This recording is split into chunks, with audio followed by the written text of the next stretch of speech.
Assalamualaikum warahmatullahi wabarakatuh.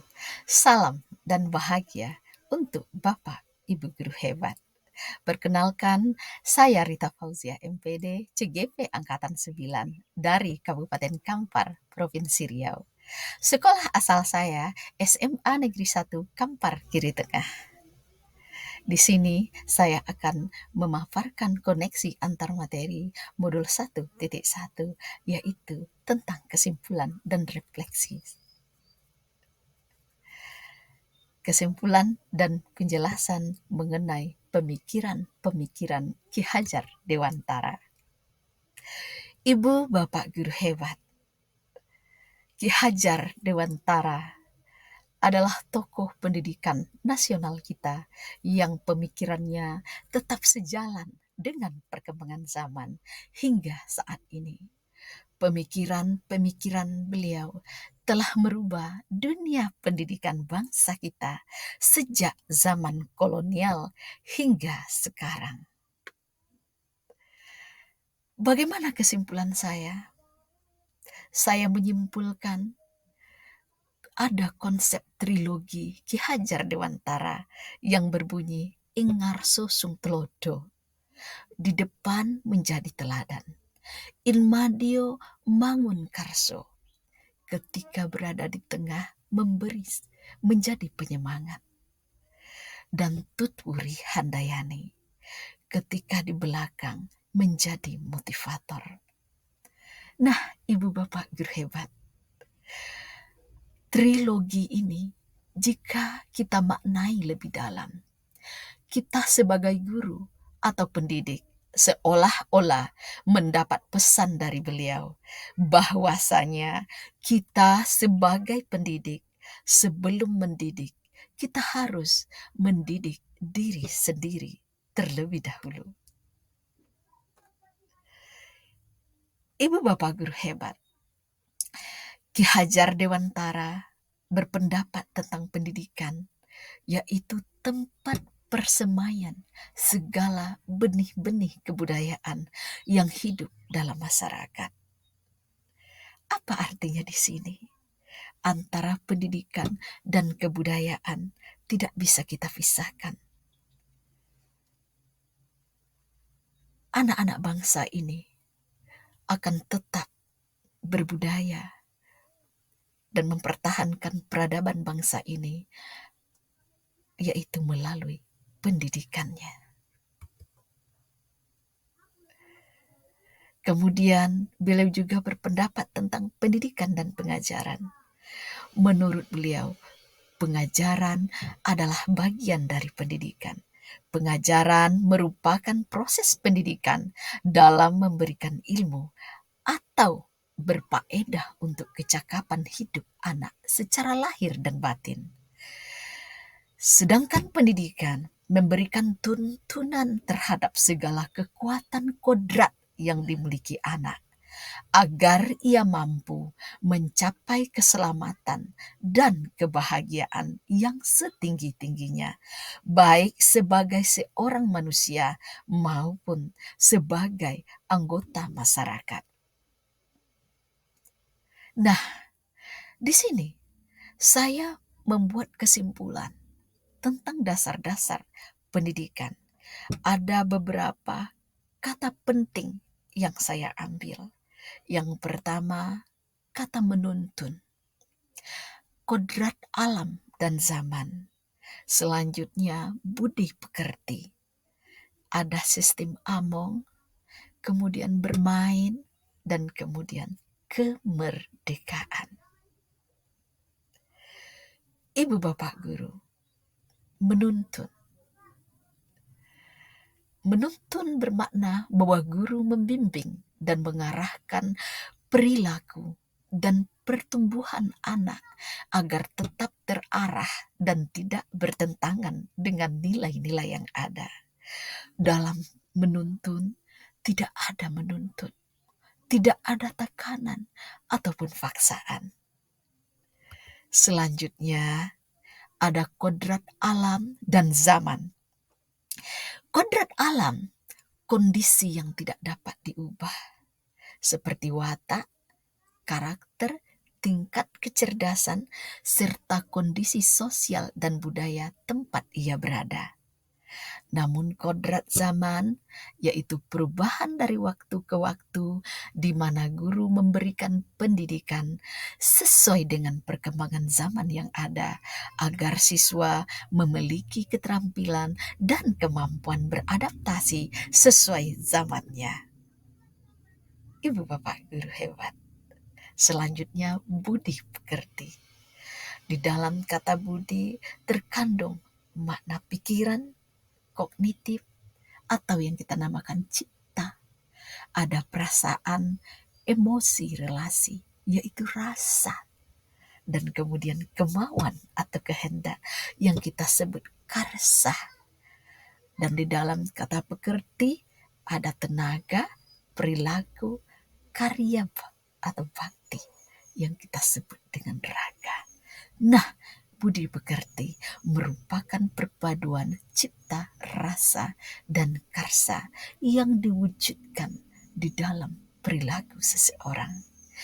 Ki Hajar Dewantara tidak hanya menginginkan anak-anak bangsa ini hanya memiliki kecerdasan intelektual, tetapi beliau punya tujuan yang lebih mulia, yaitu anak-anak yang cerdas intelektual dan juga punya kecerdasan emosional spiritual, yaitu memiliki budi pekerti yang luhur. Ibu bapak guru hebat. Sistem Among dapat dilakukan oleh guru dengan memberikan pendidikan dengan kasih sayang yang tulus, mendampingi, merawat, dan menjaga anak agar ia dapat tumbuh dan berkembang sesuai dengan kodratnya. Dan kemudian ada lagi bermain.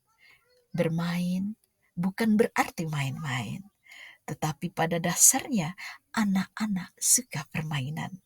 Nah, di sini saya simpulkan bermain di sini yaitu menyajikan pembelajaran yang menyenangkan bagi murid. Kemudian kemerdekaan. Kemerdekaan di sini bukan berarti merdeka semerdekanya bebas. Tetapi kita sebagai guru memberi kesempatan kepada anak-anak didik kita untuk berkembang sesuai dengan minat dan bakatnya. Namun kita tetap memberikan, mengarahkan, dan menuntunnya. Demikian kesimpulan saya. Nah, ada 3 pertanyaan sebagai refleksi di sini. Yang pertama, apa yang Anda percaya tentang murid dan pembelajaran di kelas sebelum Anda mempelajari modul 1.1? Apa yang berubah dari pemikiran atau perilaku Anda setelah mempelajari modul ini? Yang ketiga, apa yang dapat segera Anda terapkan lebih baik agar kelas Anda mencerminkan pemikiran Ki Hajar Dewantara? Ibu bapak guru hebat. Sebelum saya membaca dan memahami modul 1.1 ini, bagi saya murid itu harus tunduk dan taat kepada guru. Murid tidak boleh membantah, tidak boleh protes, karena apapun yang diperintahkan guru itu menurut saya itu adalah yang terbaik. Kemudian murid harus diperlakukan dengan cara yang sama, biar ada keadilan, tidak ada diskriminasi. Ternyata itu tidak benar. Kemudian murid harus melayani dan menunggu guru di ruang kelas. Murid harus selalu bersikap baik di depan guru. Murid harus menguasai semua materi dan dituntut untuk mengerjakan semua tugas. Dan nilainya harus mencapai KKM. Ibu bapak guru hebat. Tapi setelah saya membaca dan memahami pemikiran-pemikiran Ki Hajar Dewantara dalam modul 1.1 ini, cara pandang saya pun berubah, mindset saya pun berubah. Murid, yaitu murid harus diberikan kemerdekaan dalam belajar agar kompetensinya berkembang. Murid itu tidak sama karena mereka terlahir dengan keunikannya sendiri. Kondisinya berbeda, kebutuhannya pun berbeda. Mereka harus diperlakukan sesuai kodratnya. Kemudian yang melayani itu ternyata bukan murid, tapi kita, guru, harus melayani siswa dengan tulus dan ikhlas. Dan kemudian guru yang selalu harus baik kepada murid. Kita harus mengamalkan trilogi pendidikan yang sudah dicetuskan oleh Ki Hajar Dewantara. Kita harus siap menjadi suri tauladan, menjadi penyemangat, dan menjadi motivator baginya. Kemudian, pembelajaran harus menyenangkan, tidak boleh ada tekanan ataupun paksaan. Ibu bapak guru hebat, adapun yang akan segera saya terapkan di dalam pembelajaran saya. Yang pertama, saya berkomitmen untuk mengamalkan konsep trilogi pendidikan menurut Ki Hajar Dewantara, yaitu Ingarso Sung Tulodo, Inmadio Mangunkarso, Tuturi Handayani. Kemudian saya akan merancang pembelajaran yang menyenangkan dan melaksanakan pembelajaran yang berpihak kepada murid. Saya akan menghindari teacher centers. Saya akan membuat pelajaran saya menjadi student centers.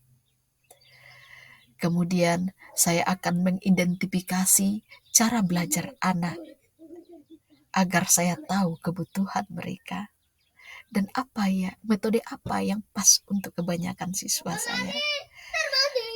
Selanjutnya, membuat kesepakatan kelas dengan anak untuk menumbuhkan kesadaran dalam belajar. Demikianlah kesimpulan dan refleksi saya tentang modul 1.1.